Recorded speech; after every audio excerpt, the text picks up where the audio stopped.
Hello and welcome to Top Shelves, the show where we take you inside the home libraries of readers and writers across Canada. I'm Michael Hingston, and we're in Edmonton, Alberta at the home of poet Emily Riddle. Emily, thanks for having us. Thanks for joining me in my very hot apartment. Emily is Nehiyaw and a member of the Alexander First Nation. Her first collection of poetry, The Big Melt, was published by Nightwood Editions in 2022 and was recently named the inaugural winner of the Canadian First Book Prize, part of the Griffin Poetry Prizes. Today we're going to take a look at Emily's personal library and learn the stories behind some of her most valuable, most unusual, and most beloved titles. Lead the way.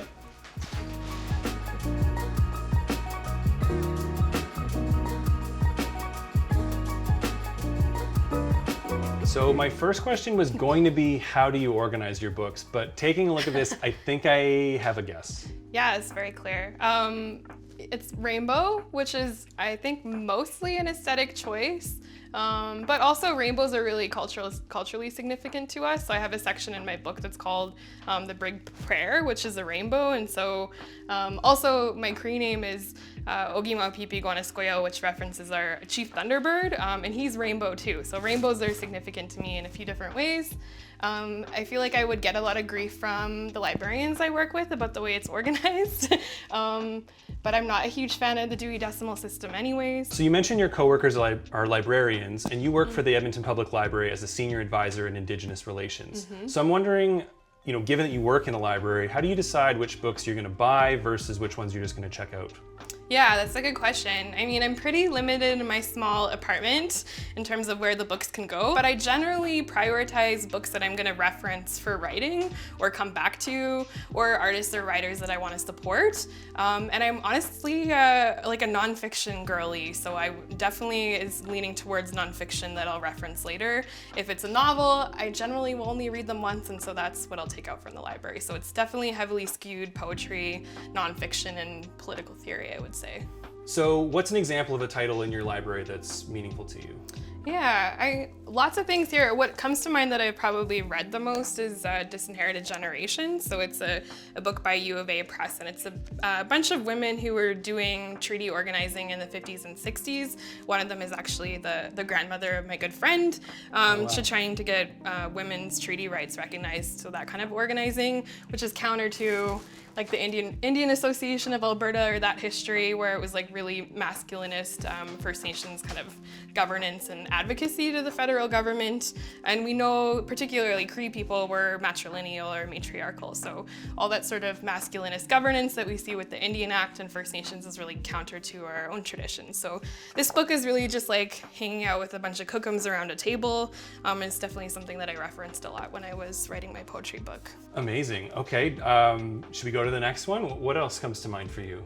In terms of significance, okay, this one is a book from the 1970s that's out of print, Thrasher, and it's about a Inuk man who was moved from the north to work in a camp in Edmonton. He's writing the book actually when he's in prison on murder trial he's accused of killing a man in Calgary. So this is out of print, and it's just like a really stark and raw and beautiful representation of someone living rough in Edmonton in the 60s and 70s who was Indigenous. Definitely Red Lights on the Prairies by James Gray, who was this historian that wrote a lot about Edmonton, and this particular book is about all brothels and sex work that was happening when Edmonton was a frontier town. That's one that I think is really interesting and out of print that people don't know about. Wow. This is like one of my, I think everyone that lives in Alberta or Saskatchewan should read 1.5 Men, which is about the Ewing's Commission, which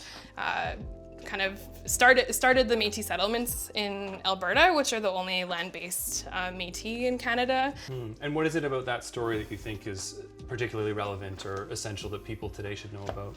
It's really it is like a proof that we've been doing, Indigenous people have been doing political theory and political organizing for all time, before contact obviously, and then also in response to the colonial regime that was being put on us too. And I don't think a lot of people know the history of the Métis settlements or the Métis Nation of Alberta. Alberta was really a hotbed of organizing in the 50s and 60s for First Nations and Métis people. We had the Black Panthers come up here quite often and meet with the Métis Nation of Alberta and kind of strategize to that hot lunch program that the Black Panthers ran in the United States actually comes from Métis organizing in Alberta too. So it's just a really good political history and theory book that people should be aware of. And despite being a poet yourself, you've said you don't actually own that much poetry. I don't, no. Why is that? I think because I still ultimately, like, my first love is nonfiction and like political theory, historical books. And I'll often take poetry books out from the library and just devour them very quickly. And then I'll buy it if it's something that I know that I want to continue to reference. But I mean, you can't see a lot of poems here, but their poetry books are generally quite skinny too. So there is quite a few poems. And I do have another section, which isn't here, that's all mostly poetry chapbooks. So I do definitely collect those and want to support new poets, particularly in Edmonton. Because I think people forget about the literary scene in Edmonton, that it's just like Montreal, Toronto, Vancouver, but there's a lot of burgeoning writers here and a good scene. So several of the poems in your book, The Big Melt, are a kind of reckoning with Canadian settler history in what is now Treaty 6 territory. Wondering what role research played in the writing of that book and whether any of the research you did is represented in your home library.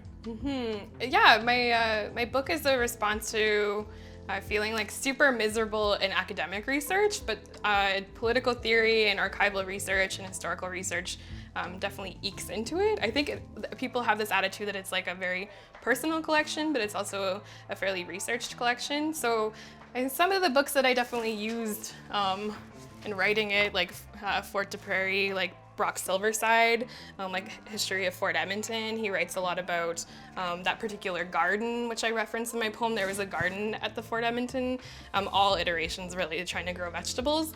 And it was before we had this like solid understanding of private property. So people would raid the garden and eat the vegetables, like Indigenous people. And so that kind of first understanding of private property, Dwayne Donald talks about being when they put an armed guard in front of that garden so people couldn't steal vegetables. So that actually comes from research in this book in oral history. You know, always super inspired by my friends. Like I have a response poem to Billy Ray Belcourt's Cree Girl Explodes the Necropolis of Ottawa, which is found in this book. So that kind of counter of like very white historians with like modern Cree queer poets for sure. And then a lot of it came from archival resources as well and elders too.